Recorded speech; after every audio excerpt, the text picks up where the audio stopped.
আসসালামু আলাইকুম। আমার নাম বর্ষা। আমি আমার সাথে ঘটে যাওয়া একটি ঘটনা আপনাদের সাথে শেয়ার করব।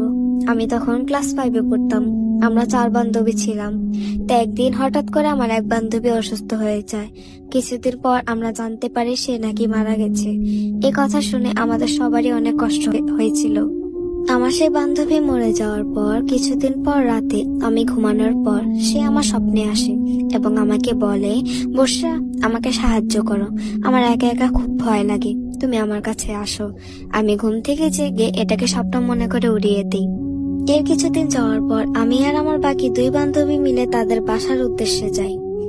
তাদের বাসায় যাওয়ার জন্য 3 থেকে 4টা মাঠ পেরোতে হয়। তো শেষ মাঠে পৌঁছাতেই আমরা যা দেখি তা দেখার জন্য আমরা মোটেও প্রস্তুত ছিলাম না। দেখি আমাদের সেই বান্ধবী আমাদের সামনে এসে দাঁড়িয়ে আছে।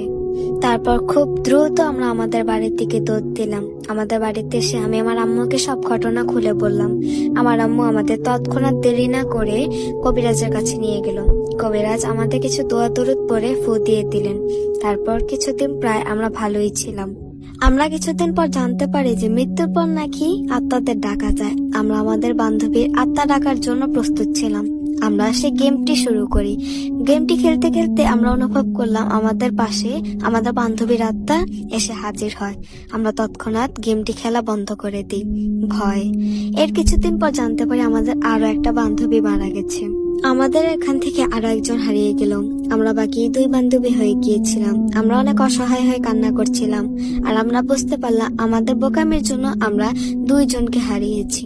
তারপর থেকে আর কোনো সমস্যা হয়নি, আমাদের আর কোনো ক্ষতি হয়নি। আমরা আর কোনো রকম বোকামি না করে নিজেদের মতো চলতে থাকি।